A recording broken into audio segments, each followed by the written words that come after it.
안녕하십니까. 동감인 공감입니다. 오늘은 제가 헌법 이야기를 해보려 합니다. 여러분들뿐만 아니라 저도 벌써 부담이 가네요. 제가 뭐 헌법 학자도 아니고 법률가도 아닌 일반인인데 헌법에 대한 이야기를 한다는 게 아주 쉽지는 않은 일이죠. 하지만 여러분들이 부담을 가지실 필요는 전혀 없습니다. 다 알고들 계신 이야기예요. 어디서든 한 번씩은 들어본 것들이거든요. 저도 학문적인 이야기가 아니고 우리가 익히 접하고 알고 있는 그런 사항들에 대해서 편하게 이야기해보고 싶은 거예요. 또한 우리 아이들에게 헌법전을 읽히는 것이 왜 중요한지, 저희 집에서는 어떻게 아이들이 헌법을 접하게 했는지 여기에 대해서 말씀드리려 합니다. 최상위 규범, 최상위 법률 이런 얘기들 많이 들어보셨잖아요. 헌법을 정의할 때 쓰는 말들입니다. 한 나라의 법률 체계의 최정점에서 그 하위 모든 법률의 판단의 근거가 되고 준칙이 되어야 된다는 그런 의미예요. 의미 자체에서 벌써 우리가 왜 헌법을 알아야 하는지 알 수 있잖아요. 세세한 법령들, 세무 관련이라던가 부동산 관련에 대해서는 우리 굉장히 예민하잖아요. 상속세가 어떻게 되는지, 회사 지분이 어떻게 나누어지는지 등에 대해서는 아주 관심이 많아서 어떻게든 찾아보고 물어보고는 하는데, 그 최고에 있다는 헌법에 대해서는 무관심하거나 접할 기회가 적은 것이 사실입니다. 이건 아주 잘못된 상황이죠. 구구단을 모르고 고등수학을 하는 것에 비유해 볼 수 있습니다. 법률학부에서 법률을 전공한다던가 수험 생활을 위해서 법률을 공부해 보기 전에는 이 헌법전 자체를 보기가 쉽지 않죠. 한 나라의 법률의 근간이 되며 모든 법령들의 준칙이 된다는 의미에서도 헌법은 반드시 읽어봐야 됩니다. 전공이나 필요에 의해서가 아니라 모든 국민들이 읽어봐야 되는 거예요. 헌법을 읽어보시면 거의 모든 내용을 여러분도 알고 있는 것에 아마 놀라게 되실 거예요. 당연합니다. 뉴스에서, 영화에서, 드라마에서 수도 없이 대사로 나오고 상황으로 설명되고, 알고 보면 당연히도 우리 생활과 엄청나게 밀접한 관계를 갖는 게 바로 우리 헌법이거든요. 더구나 전부 한자로 표기되었던 예전 헌법전이 이제는 한글로만 쓰여지고 있어서 읽기도 아주 편하게 되었습니다. 꼭 한 번은 읽어보시기를 권합니다. 우리 아이들이 읽어볼 수 있게도 해주셔야 됩니다. 우리나라의 헌법은 전문, 총 130개 조의 조항과 부칙으로 이루어져 있습니다. 유구한 역사와 전통에 빛나는 우리 대한국민은 이라고 시작되는 헌법 전문은 우리 헌법의 제정 취지와 목표 등을 아주 유려한 문장으로 표현한 책으로 따져보면 서문이라고 볼 수 있어요. 근데 이게 한글로도 읽기가 쉽지 않은 게 처음부터 끝까지 단 한 문장으로 되어 있습니다. 주어는 우리 국민이고 수로는 마지막에 개정한다인데, 그 중간 부분의 설명을 끊지 않고 한 문장으로 만들어 놔서 이건 읽다가 숨 제대로 쉬지 않으면 한 번에 끝까지 못 읽어요. 농담입니다. 이 영향인 건지 원래 그랬는지 법률가들이 예전에는 이 판결문의 문장들을 한 번에 가능한 길게 쓰는 걸 자량인양 했었습니다. 더 고상하거나 유식해 보인다는 그런 생각들이 있었던 것 같아요. 전혀 그렇지 않은데 말입니다. 더 중요한 건 이런 버릇에서 도무지 반말인지 하대하는 말인지 모르게 내내 말을 짧게 하다가 마지막에 한번 존대를 하는 아주 묘한 화법이 계기가 된 것 같기도 해요. 우리 정치인들이 이랬고 저랬고 그건 아니고 이게 맞는다 고 생각합니다. 이런 전형적인 말투들 있잖아요. 아마 여기에서 영향을 받은 것 같아요. 1948년이면 우리나라의 근대적인 의미의 법률이 막 도입되던 초창기였습니다. 그때들 만들어진 그런 버릇이었던 것 같아요. 지금은 많이 바뀌어서 판결문을 그 정도로 쓰진 않습니다. 편하게 읽어지게 쓰는 방향으로 바뀌고 있죠. 헌법을 만들고 법률을 제정하는 분야에도 유행이 있는 거 보면 사람 사는 게 다 비슷한 것 같아요. 우리의 헌법 전문은 꽤나 유려합니다. 내용도 근사해서 번역해서 낸다 해도 어느 나라 헌법 전문에도 뒤지지 않습니다. 5등은 자의 조선의 독립국임과 이렇게 마치 기미 독립선언서를 읽는 그런 느낌이에요. 물론 한자어를 많이 써서도 그런 것 같습니다. 그런데 조금 민망한 게 있어요. 유럽이나 다른 외국의 헌법 전문은 그렇게 길지 않습니다. 민주화가 덜 된 나라들, 중국이나 북한 같은 이런 나라들의 헌법 전문이 꽤 깁니다. 뭔가 헌법 전문에서라도 그들의 지위와 체제의 안정성 이런 것들을 강조하다 보니까 그렇게 된 것 같아요. 우리 헌법 전문도 짧지는 않은 편인데 그 내용을 보면 사실 별로 뺄 게 없어요. 아주 짜임새 있게 쓰여져 있거든요. 뭐 중국이나 북한과는 그 결이 다르다고 할 수 있습니다.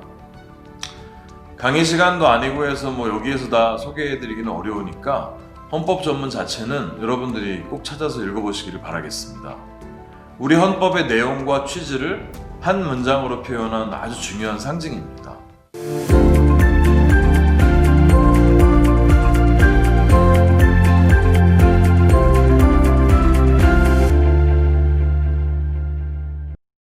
이 헌법 전문에 대해서 에피소드를 하나 소개해드리려고 합니다.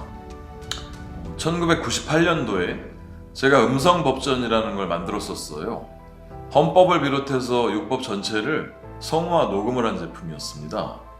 그 당시 사법고시나 행정고시 또는 공무원 시험 등을 준비하던 수험생들에게 아주 선풍적인 인기를 끌었었어요. 왜 그랬냐면 이 법전으로만 그 깨알 같은 글씨가 빼곡히 써있는 법전으로만 익히던 그 법률을 카세트 테이프로 편하게 아무 데서 들을 수 있게 제가 만들었던 거거든요. 그 당시에는 스마트폰이나 mp3는 물론이고 CD 플레이어도 그렇게 대중적이지 않을 때였습니다. 그래서 제가 테이프로 만든 거예요. 신림동 고시촌과 전국의 대형 서점에서 판매가 됐고 2000년도에는 중소기업청에서 소호창업 금상도 받았던 제품입니다. 2000년 초반에 수험생활을 했던 분이시라면 음성법전을 아마 기억하실 거예요. 당시에 제가 만든 음성법전을 모르면 농담으로 가짜 수험생이다 이렇게 얘기했을 정도였거든요. 이 음성법전에 대해서는 재미있는 에피소드들이 워낙 많아서 나중에 다른 영상에서 한번 소개해 보도록 하겠습니다. 헌법 전문 얘기하다가 제가 음성법전 얘기까지 나왔는데요. 이 원본 CD를 제가 가지고 있다면 업로드해서 모두 편하게 들으실 수 있을 텐데 제가 원본을 분실했습니다. 개인적으로 너무 안타깝네요. 이 제품을 제가 만들어서 서울대 옆의 신림동 고시촌, 당시 그 고시시장 아주 메카였습니다. 이 고시촌의 서점에 가서 샘플을 드렸어요. 그랬더니 다음날 잘못 녹음이 됐다고 연락이 온 거예요. 그래서 깜짝 놀라서 무슨 소리냐고 물었더니 헌법 전문 부분 첫 부분을 녹음을 잘못했다는 거예요. 그래서 무슨 소리인가 제가 확인해 봤습니다. 그랬더니 어떻게 돼 있었냐면 유구한 역사와 전통에 빛나는 우리 대한민국은 이라고 해야 되는데 제가 녹음을 대한국민은 이렇게 했다는 거예요. 그래서 아닙니다. 헌법 전문은 대한국민이 맞습니다. 이렇게 설명을 해드렸는데 이분이 어느 정도 고집을 부렸냐면 자기 법전을 막 찾아보더니 이게 인쇄가 잘못됐나 이런 정도 얘기하더란 말이에요. 당연히들 우리 대한민국은이라고들 알고 있었던 거예요. 제품이 판매되기 시작하고서부터 고시생들에게도 그 부분에 대해서 제가 전화도 여러 번 받았었어요. 이게 왜 중요한지를 제가 설명해 드릴게요. 1948년에 제정된 우리 헌법은 누가 그 헌법을 제정했나는 그 주체를 이 헌법 전문을 통해서 명확히 밝히고 있는 겁니다. 물론 헌법을 만든 재원위원들이 이렇게 한 거죠. 대한민국이 아니고 우리 대한국민이 헌법을 제정했다고 명확하게 밝히고 있는 거예요. 이 대한국민이라는 말이 근데 많이 쓰는 단어가 아니다 보니까 더 혼동이 있었던 것 같아요. 이 내용은 2018년도 행정고시 시험 문제도 나왔습니다. 여전히 정답률이 28%였답니다. 안타깝네요. 이제 음성법전만 들었어도 다들 정답을 맞췄을 텐데. 이건 아주 중요한 사례인데 헌법전이라는 그 특수성 때문에도 일반 법률보다 더 단어 하나하나에 큰 의미를 담고 있다는 얘기예요. 잘못 해석되거나 잘못 인용되면 아주 엄청난 일이 벌어질 수도 있거든요. 우리 헌법에는 오타나 현행 맞춤법에 따르면 잘못된 표기들이 여러 군데 있습니다. 하지만 이런 오타나 잘못된 표기도 마음대로 바꾸지 못합니다. 헌법 개정을 통해서만 가능한 거예요. 이것과 같은 맥락입니다. 전문 다음에는 130개 조에 달하는 조항들이 있습니다. 조항들은 장이라고 불리우는 큰 제목으로 이렇게 나뉘어져 있어요. 총강, 국민의 권리와 의무, 국회, 정부, 법원, 헌법재판소, 선거관리, 지방자치, 경제, 헌법 개정 이런 순서로 10개의 장으로 나뉘어져 있습니다.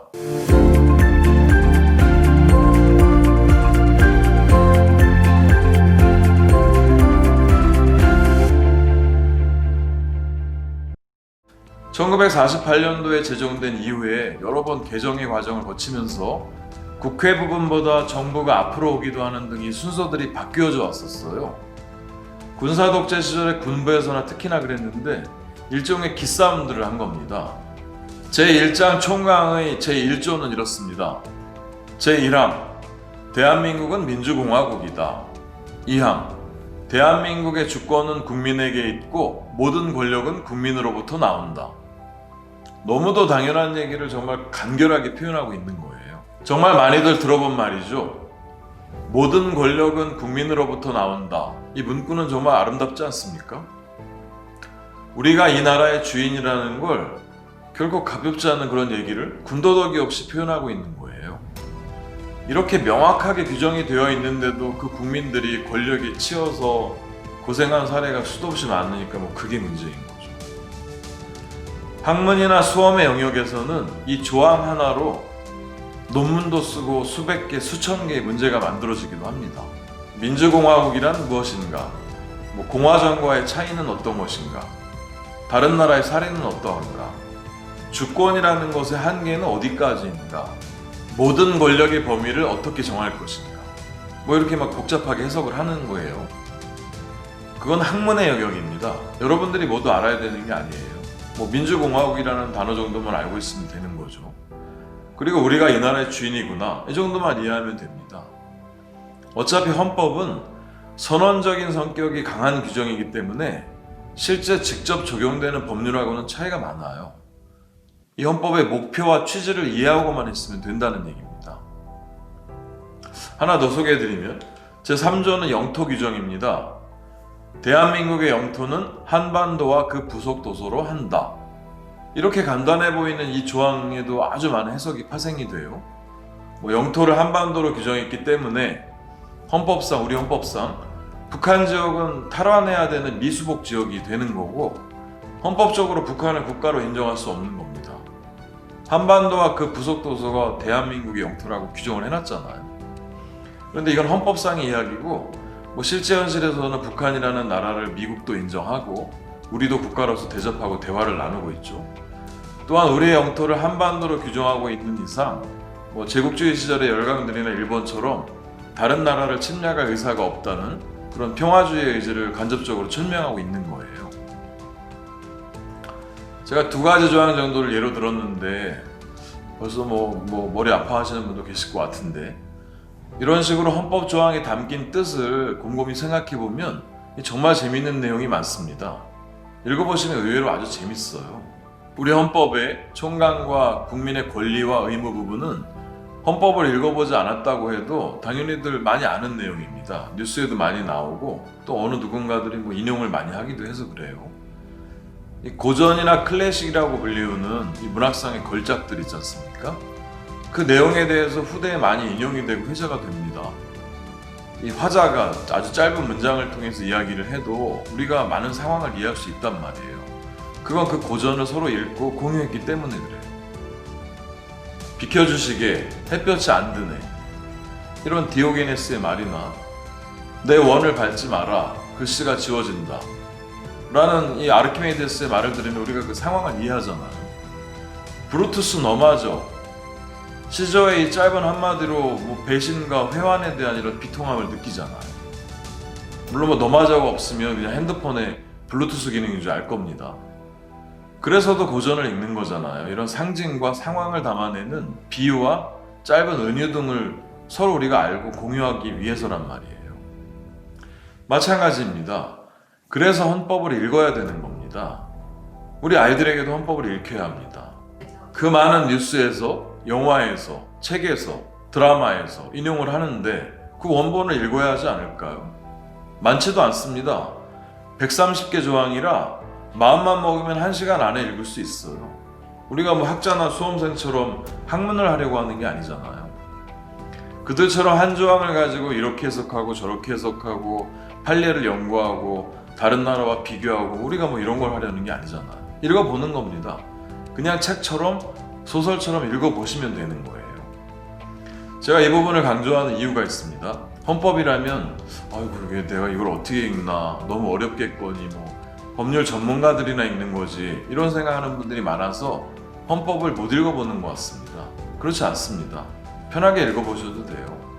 내 생활과 다르게 저 멀리 있는 내용들이 아니에요. 다 우리의 실생활과 연관이 되어 있는 겁니다. 또 더군다나 많이들 알고 있는 내용이고 우리의 생각과 크게 다르지 않습니다.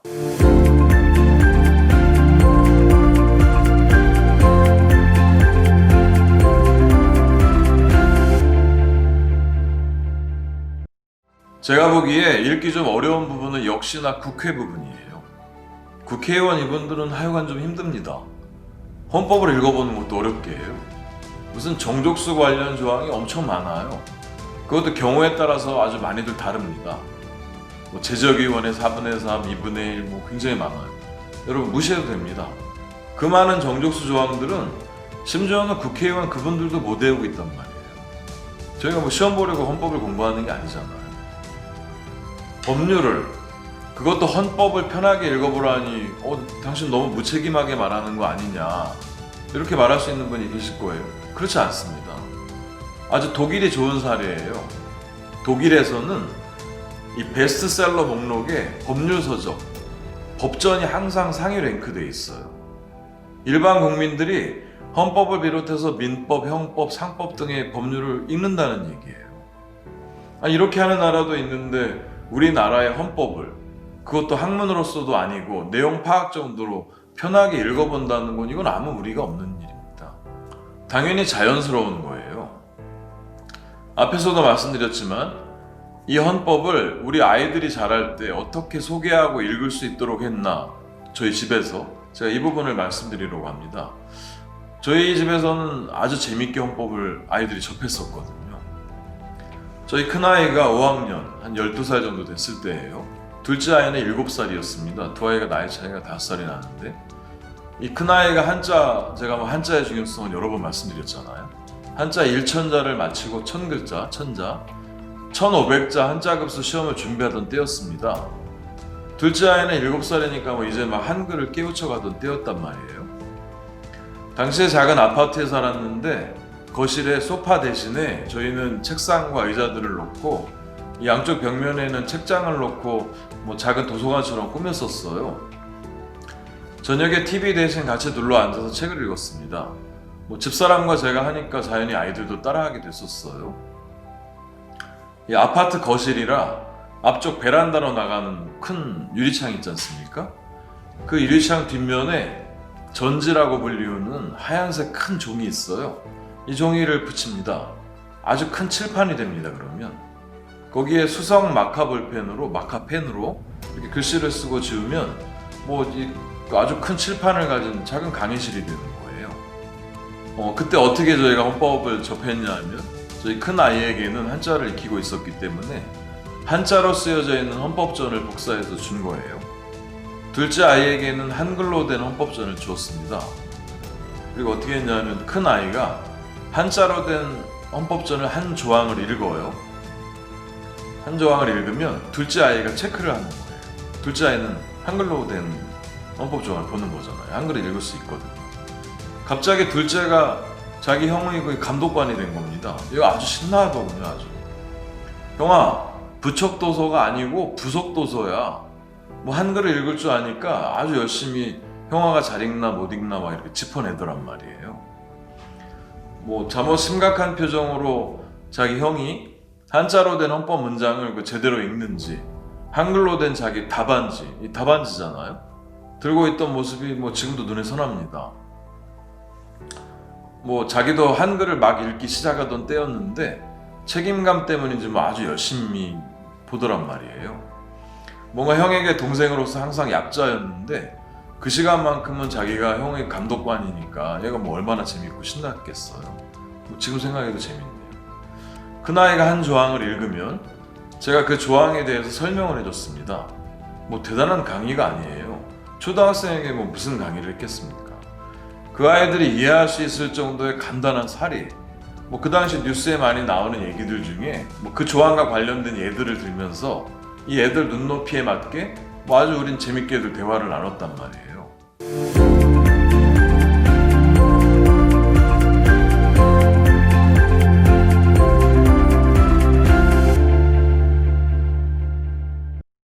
뭐 모두 기억이 저도 지금은 나지 않는데 뭐 집회와 결사 이야기를 할 때는 당시 그런 모임에 첫째 아이가 관심이 많았거든요.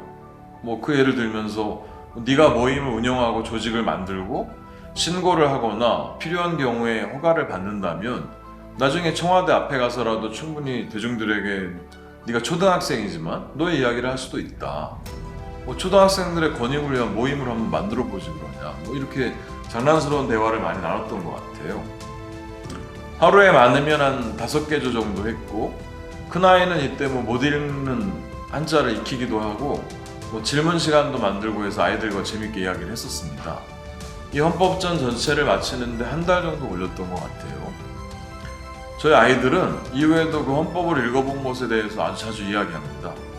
둘째 아이가 중학교에 가서는 그때 아빠와 형과 헌법을 읽어보고 대화 나눴던 게 자기 뭐 사회 과목을 배우는데 아주 큰 도움이 된다고 뭐 그러면서 뭐 아이들한테 자랑스러워 하더라고요. 작은 부작용도 있었습니다. 뭐 실화인데요.